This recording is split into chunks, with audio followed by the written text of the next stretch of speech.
Hello and welcome to मित्र ज्ञान।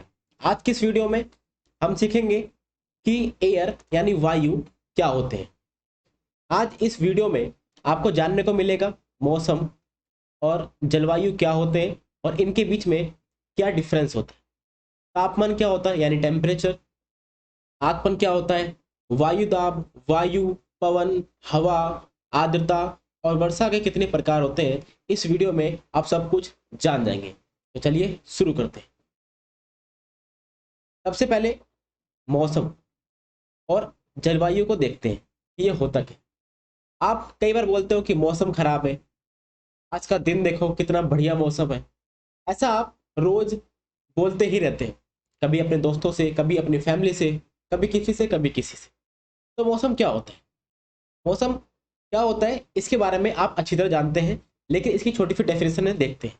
मौसम वायुमंडल की प्रत्येक घंटे और दिन प्रतिदिन की स्थिति होती है।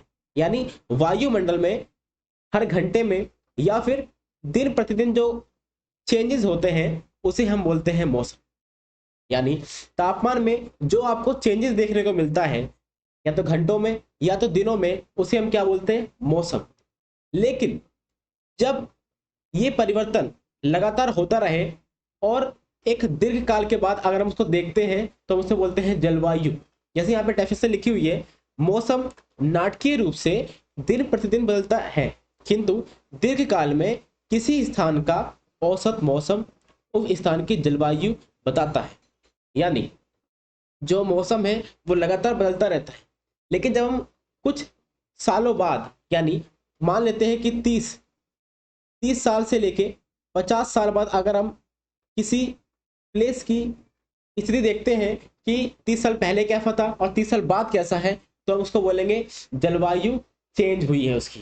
तो आप समझ गए होंगे कि मौसम क्या होता है, दिन प्रतिदिन चेंजेस, और जलवायु क्या होता है, 30 से या 45 या फिर 50 साल के बाद या फिर उससे भी लंबे समय के चेंजेस को हम क्या बोलते हैं? जलवायु बोलते हैं। उसके बाद बात करते हैं तापमान की, यानी टेम्परेचर की। टेम्परेचर आप जानते ही हैं, आप प्रतिदिन जिस तापमान का अनुभव करते हैं वो वायुमंडल का तापमान होता है। किस चीज का तापमान होता है? वायुमंडल। वायुमंडल गर्म होगा तो आपको लगेगा जो तापमान है वो बढ़ गया है। अगर वायुमंडल ठंडा होगा तो आपको लगेगा जो तापमान है वो क्या हो गया है? कम हो गया है। ठीक है। वायु में मौजूद ताप एवं शीतलता के परिणाम को तापमान कहते हैं। जब वायु में ताप होगा यानी गर्मी होगी या फिर ठंडी होगी तो उसे हम क्या बोलेंगे? तापमान बोलेंगे। तापमान घटता या बढ़ता रहता है। वायुमंडल का तापमान केवल दिन और रात में ही नहीं बदलता, बल्कि ऋतुओं के अनुसार भी बदलता है, ये आप जानते हैं। दिन में क्या होता है कि धूप निकलती है, तापमान बढ़ जाता है। रात में क्या होता है? धूप नहीं निकलती, तापमान घट जाता है। लेकिन हमारी जो पृथ्वी है वो एक तरफ झुकी हुई है, जिसके कारण हमें 4 से 6 तरह के यहाँ पर सीजन देखने को मिलते हैं। उसके हिसाब से भी हमारे तापमान बदलते रहते हैं। जैसे कि 4 महीने ठंडी रहती है, 6-7 महीने गर्मी रहती है। ये सब आपको किसी में देखने को मिलता है, ऋतुओं में चेंजेस देखने को मिलता है। उसके हिसाब से भी हमारे तापमान में चेंजेस होता है। उसके बाद बात करते हैं आतपन क्या होता है। देखिए, जब सूर्य से जो ऊर्जा आती है, और मान लेते हैं कि हमारे वायुमंडल में क्या है? बादल है। ठीक है। अगर बादल उस ऊर्जा को यहाँ पे रोक लेते हैं नीचे की ओर, तो हम उसे बोलते हैं आतपन। जैसा कि यहाँ पे लिखा हुआ भी है, सूर्य से आने वाली वह ऊर्जा जिसे पृथ्वी रोक लेती है आतपन कहलाती है। तो ये रोकने का काम कौन करता है? बादल करते हैं, कार्बन डाइऑक्साइड करती है। तो सिंपल सी बात है कि जहां पे आपको ज्यादा बादल देखने को मिलेंगे वहां पे आपको जो आतपन है वो आपको ज्यादा देखने को मिलेगा। तो हमको पता है कि जो ये विषुवत वृत्त है यानी इक्वेटर है, इस पे जो पृथ्वी की सूर्य की जो रोशनी है वो लंबवत पड़ती है और 12 महीने तक पड़ती ही रहती है। यानी सबसे गर्म एरिया कौन सा होगा? इक्वेटर ही होगा। तो वहां पे सबसे ज्यादा गर्मी पड़ेगी। सबसे ज्यादा गर्मी पड़ेगी तो जो पानी होगा वो भाप बन के ऊपर जाएगा और बादल का निर्माण करेगा वहां पे। तो वहां पे बादल बनेंगे, ज्यादा बनेंगे, तो वहां पे क्या होगा? आत्मन होगा, ज़्यादा आत्मन होगा। और जैसे जैसे हम इक्वेटर से हम पोल्स की तरफ जाएंगे, नॉर्थ पोल या साउथ पोल, तो क्या होगा, वैसे वैसे सूर्य का ताप वहाँ कम पहुँचेगा, वहाँ पर जो पानी होगा उसका वाष्पीकरण कम होगा, बादल कम बनेंगे, और पृथ्वी की जो क्षमता होगी सूर्य की, सूर्य को रोकने की, ऊर्जा को रोकने की, वो कम होगी, तो आत्मन भी क्या होगा, कम होगा। तो जैसे जैसे हम ऊपर की ओर जाते हैं, यानी हम पोल्स की तरफ जाते हैं, तो आत्मन क्या होता है, कम होता रहता है। तो आप समझ गए कि आत्मन क्या होता है और कैसे कैसे ये बढ़ता और घटता है। देखिए, जो तापमान होता है उसको हम डिग्री सेल्सियस में नापते हैं, और इसका आविष्कार यानी इसकी खोज किसने की थी, उनका नाम था एंडर्स सेल्सियस। जो ये सेल्सियस आपको दिख रहा है, इनका सरनेम, इसी को हम बोलते हैं सेल्सियस। ठीक है, हम डिग्री कैसे लिखते हैं, डिग्री ऐसे लिखते हैं गोल सा, और सेल्सियस कैसे लिखते हैं, सी लिखते हैं। जब जो जल होता है यानी पानी होता है, तो जमाना है, तो हमें 0 डिग्री सेल्सियस क्या चाहिए, टेम्परेचर चाहिए। लेकिन जब पानी को हमें उबालना है, तो हमें 100 डिग्री सेल्सियस का क्या चाहिए, तापमान चाहिए। जो तापमान को मापते हैं उसे हम बोलते हैं तापमापी। तो कुछ इस प्रकार से आपको देखने को मिलता है, जैसे जैसे ऊपर जाएगा तापमान बढ़ेगा, जैसे जैसे नीचे आएगा तापमान क्या होगा, घटेगा। की बात करते हैं, जो वर्षा की मात्रा को मापने का काम करता है उसे बोलते हैं वर्षा मापी। एक तरह का ये डिब्बा टाइप सा होता है, इसके अंदर एक बोतल होती है पतली सी, इसके अंदर मिलीमीटर सेंटीमीटर में दिखाया होता है कि क्या कितना हैगा, इसके अंदर पानी भरता है, और हम देख लेते हैं कि कितना मीटर वर्षा हो रही है, कितने मिलीमीटर वर्षा हो रही है, सेंटीमीटर में हो रही है, वो हम देख लेते हैं। फिर पवन की दिशा दर्शाता, आपने ये देखा होगा, बहुत जगह देखा होगा, इसको बोलते हैं वात दिगदर्शी, दिगदर्शी। फिर आता है वायु जो दाब होता है उसको कैसे मापते हैं, किस चीज से नापते हैं, तो कुछ इस प्रकार का क्या होता है, यंत्र होता है, उसे बोलते हैं वायु दाब मापी। ठीक है, अब बात कर लेते हैं कि वायु दाब क्या होता है। वायु मतलब आप जानते ही हैं, जब वायु, उसी का दाब, वायु का दाब वायु दाब कहलाता है। ठीक है, और वायु हमारे शरीर पर उच्च दाब के साथ बल लगाती है। जो वायु है, पहले हम सोचते हैं कि वायुमंडल क्या है, पृथ्वी के चारों ओर जो भी आपको हवा देखने को मिलती है, वायु देखने को मिलती है, उन सबको हम बोलते हैं वायुमंडल।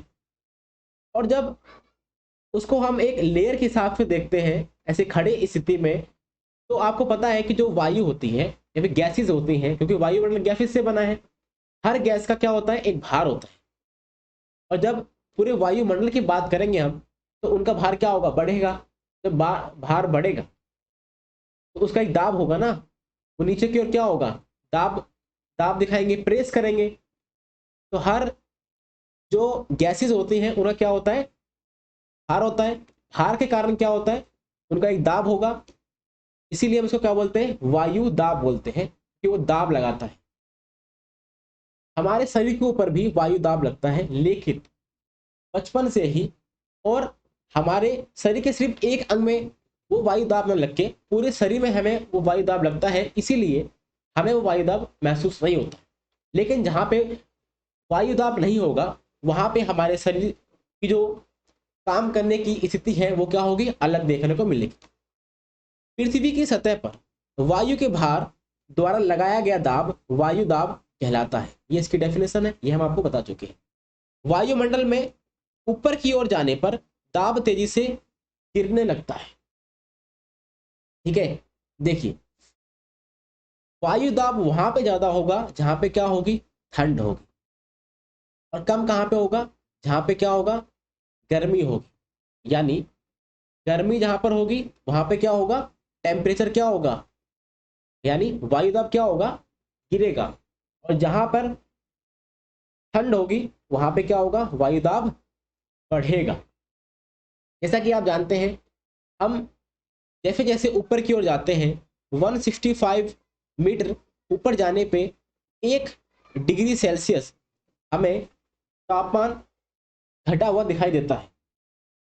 जैसे जैसे ऊपर जाएंगे तो तापमान क्या होगा, घटेगा। इसीलिए ऊपर जाने पे वायु दाब क्या होता है, घटता है, क्योंकि सारा भार कहाँ पर होगा, पृथ्वी की सतह पर ही हमें देखने को मिलता है। उसके बाद समुद्री सतह पर वायुदाब सर्वाधिक होता है, क्योंकि जो समुद्र का पानी जो होता है वो बहुत तेजी से गर्म और ठंडा नहीं होता, बहुत धीरे गर्म होता है, बहुत तेज से बहुत धीरे ठंडा भी होता है और गर्म भी होता है। इसीलिए ज्यादा समय तक पानी जो होता है वो ठंडा रहता है, इसीलिए वहां पे आपको सर्वाधिक दाब देखने को मिलेगा। वायु सदैव उच्च दाब क्षेत्र से निम्न दाब क्षेत्र की ओर गमन करता है। इसके बारे में हम आपको बताते हैं। देखिए, मान लेते हैं कि यहाँ पे बहुत सारी गैसेस हैं और यहाँ पे वायु दाब बहुत ज्यादा है, और यहाँ पे भी बहुत सारी गैसेस है, वायु दाब बहुत ज्यादा है। लेकिन जब सूर्य की रोशनी पड़ेगी उसके कारण क्या होगा, तो ये वायु दाब है ये ऊपर की ओर गमन करेगा, और जो ये एरिया होगा ये आपको खाली सा दिखाई देगा। यहाँ पर लो प्रेशर बन जाएगा, और यहाँ पे क्या है, यहाँ पर हाई प्रेशर ही है। जब ये एरिया खाली हो जाएगा तो चारों तरफ से इस खाली जगह को भरने के लिए क्या होगा, हवा चलेंगी। ठीक है, तो आपको समझ में आ गया जो यहाँ पे लाइन लिखी थी कि वायु सदैव उच्च दाब से निम्न दाब की ओर गमन करती है। इसी को हम बोलते हैं पवन। क्या बोलते हैं इसी को हम बोलते हैं पवन। जहाँ पे वायु दाब कम है यानी लो प्रेशर है, और जहाँ पे हाई प्रेशर है, यहाँ पर लो प्रेशर यानी यहाँ पे गैसेस कम है, यहाँ पे गैसेस ज़्यादा है, तो ये इधर की ओर आएंगी, चारों तरफ से इसको भरने के लिए आएंगी, और जब हवाएं चलेंगी उसी को हम क्या बोलते हैं, पवन बोलते हैं। जैसे यहाँ पे लिखा भी है कि उच्च दाब क्षेत्र से निम्न दाब क्षेत्र की ओर वायु गति को हम पवन कहते हैं। जिस ओर से पवन आती है या फिर हवा आती है, हम उस पवन को उसी नाम से बुलाते हैं। जैसे कि यहाँ पे लिखा हुआ है, पवन का नाम उसके आने की दिशा के आधार पर निर्धारित होता है। उदाहरण के लिए अगर वो पश्चिम से आ रही है हवा, तो हम उसे पश्चिमी या पछुआ पवन कहते हैं। ठीक है, देखिए आपको पता है कि सूर्य की जो किरण है, मान लेते कि सूर्य है, छोटा बना दिया मैंने लेकिन फिर भी समझ जाना, सूर्य सबसे ज्यादा और सबसे ज्यादा समय तक कहाँ पर अपना प्रकाश देता है, तो देता है इक्वेटर पे। जब यहाँ पे सबसे ज्यादा वो यहाँ पे क्या देगा, ऊर्जा देगा, तो यहाँ पे गर्मी ज्यादा होगी। गर्मी होगी तो यहाँ पे जो समुद्र में पानी होगा वो बहुत तेजी से क्या बनेगा, वाष्प बनेगा। जो भी गैसेस है क्या होगा, वो ऊपर की ओर गमन करेंगी। जब ऊपर की ओर गमन करेंगी बहुत तेजी से, तो यहाँ पे एक लो प्रेशर बेल्ट बन जाएगी। क्या बन जाएगा, लो प्रेशर। और जब लो प्रेशर बन जाएगा, ठीक है, तो चारों तरफ से इसको भरने के लिए हवाएं चलेंगी। ठीक है, और यहाँ पे क्या होता है, यहाँ पे होता है हाई प्रेशर। यहाँ पे क्या होता है, हाई प्रेशर, क्योंकि जो ये लो प्रेशर यहाँ बना हुआ है, जिसकी हवाएं ऊपर जाती हैं वो घूम के आपका यहीं पर आ जाती है, उपोष्ण उच्च दाब में। ठीक है, और ये है नॉर्थ, और ये क्या है, ये है साउथ। जब भी साउथ से कभी हवा चलती है तो वो सदैव अपने दाईं ओर मुड़ती है, यानी राइट की तरफ। तो इसका दायां ओर किधर होगा, इधर होगा। तो मान लेते हैं कि हवा यूं चल रही है लेकिन ये इधर को मुड़ जाएगी, तो आप देख पा रहे हैं ये इधर को मुड़ गई।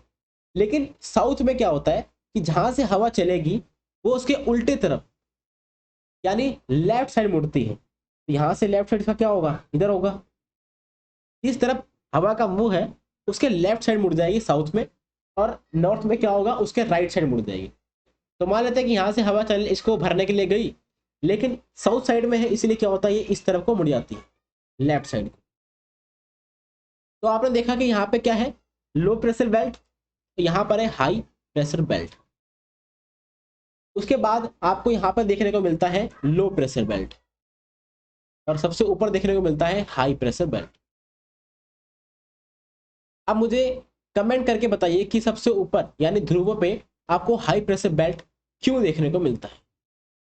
देखिए यहाँ पर हाई प्रेशर बेल्ट है और यहाँ पर निम्न प्रेशर है, तो इधर से हवा चलेंगी इसको भरने के लिए, इधर से चलेंगी इसको भरने के लिए, क्योंकि हवाएं चारों तरफ से चलती हैं भरने के लिए। आप इनके नाम याद याद रख सकते हैं। उच्च दाब, ठीक है, और ये अधो ध्रुवीय निम्न दाब, उपोष्ण उच्च दाब, ठीक है, ये सब नाम आप याद कर सकते हैं। फिर बात करते हैं पवन की। पवन कितने प्रकार के होते हैं? तो जो पवन होते हैं वो 3 प्रकार के होते हैं। सबसे पहले होता है स्थायी पवने। स्थायी पवने का मतलब भी आप नाम से चल रहा होगा आपको पता, जो ये पवने होती हैं यह स्थायी पवने होती हैं। यानी अगर ये ईस्ट की तरफ चल रही हैं तो सदैव ईस्ट की तरफ ही चलेंगी, ये स्थायी है, अपना अपना रास्ता और अपनी दिशा ये चेंज नहीं करती। जैसे व्यापारिक पश्चिमी और पूर्वी पवने स्थायी पवने।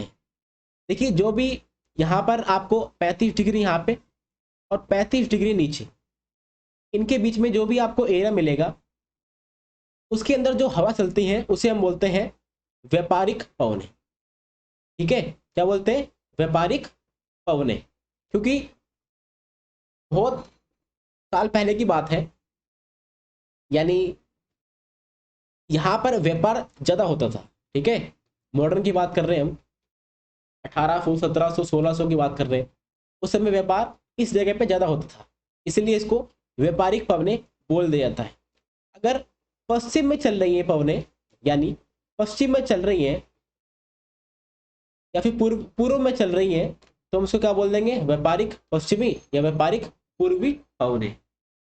पश्चिमी पूर्वी क्यों लगा है इसमें? क्योंकि हमने आपको बताया था कि जिस तरफ से हवा चलती है उसको उसी तरफ का नाम देते हैं, इसीलिए ये वर्ष भर लगातार निश्चित दिशा में चलती रहती है। ठीक है, उसके बाद आता है मौसमी पवने।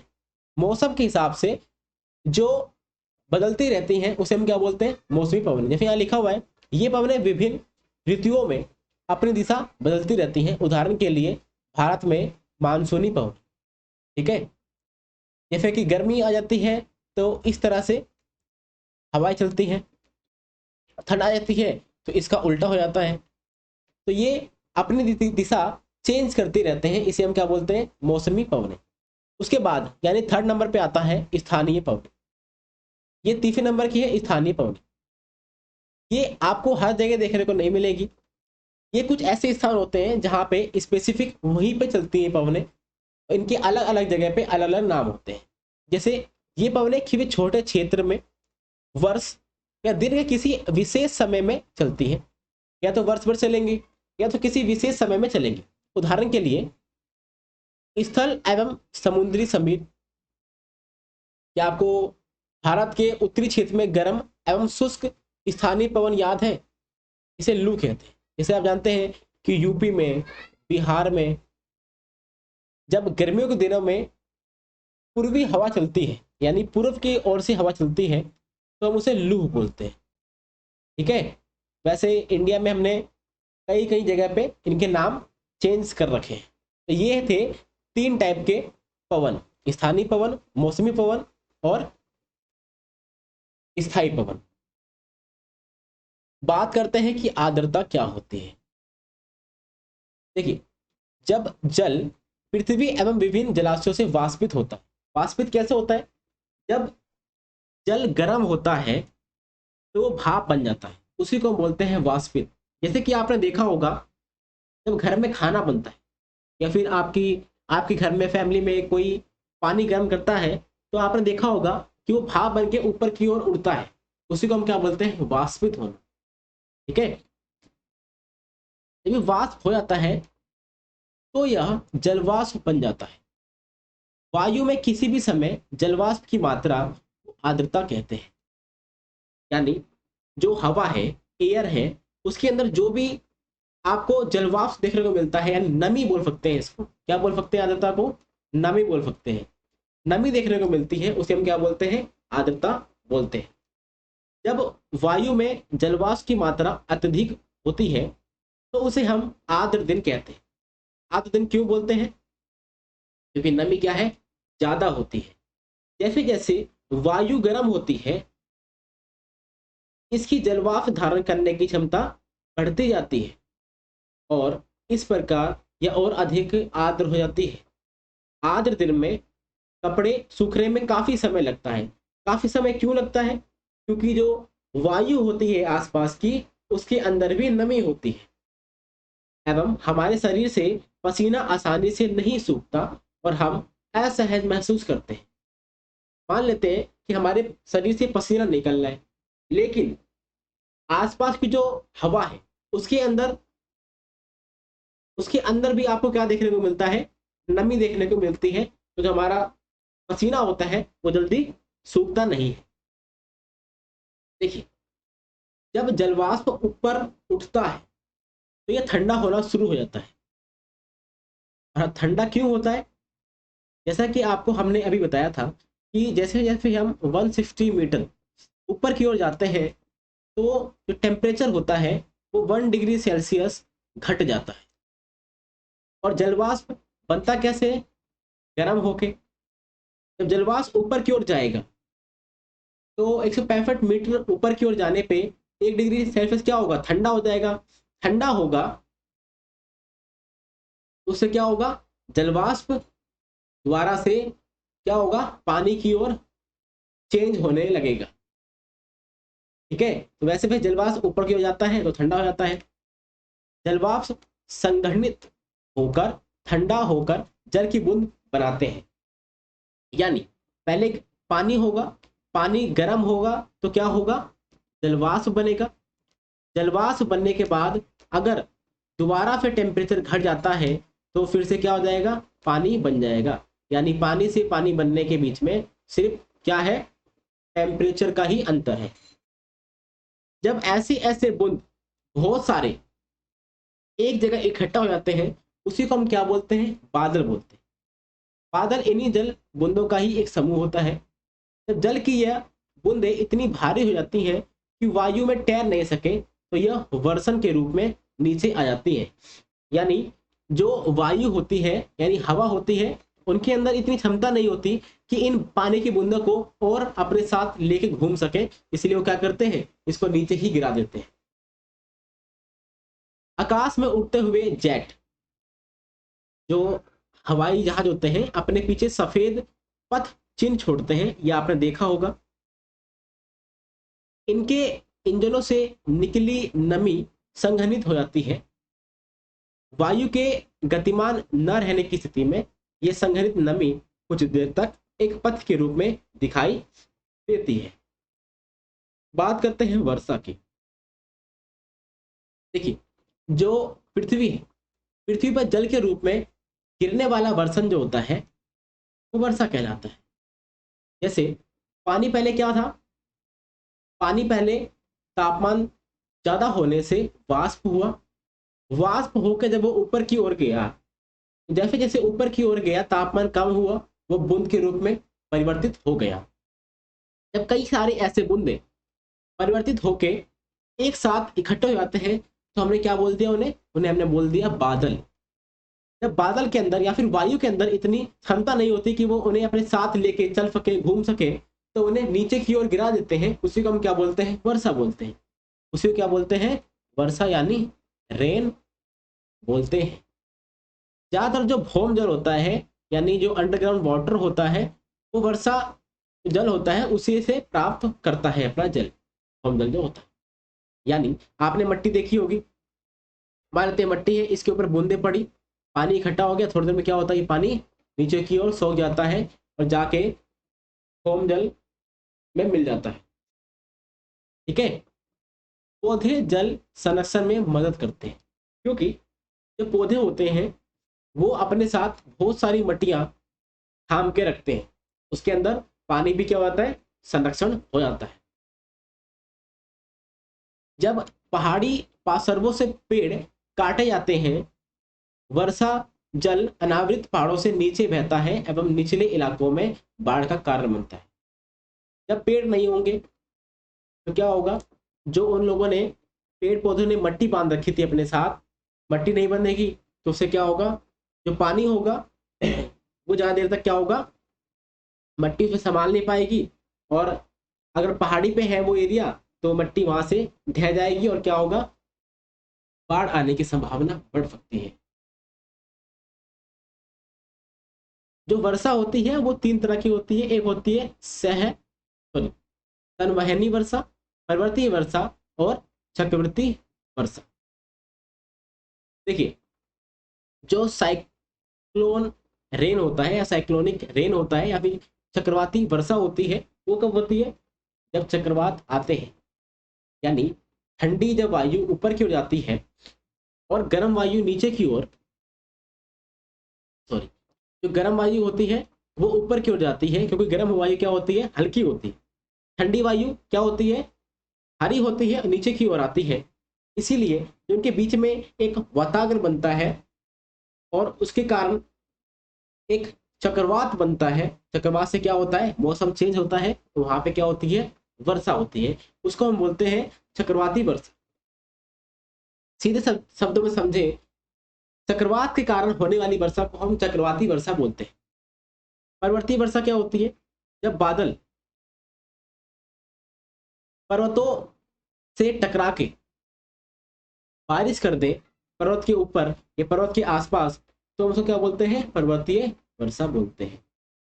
संवहनीय वर्षा क्या होती है? संवहनीय वर्षा ये होती है जब सिंपल गर्म वायु हुई, वो बादल बने, बादल ने वर्षा कर दी, सिंपल, उसको बोलते हैं संवहनीय वर्षा। आज की वीडियो में सिर्फ इतना ही।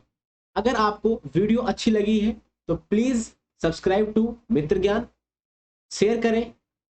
अगर आपका कोई भी डाउट है या अगर आप चाहते हैं कि हम किसी और वीडियो पे, किसी और टॉपिक पे वीडियो बनाएं, तो प्लीज हमें कमेंट करके जरूर बताएं। Thank you very much for discussion.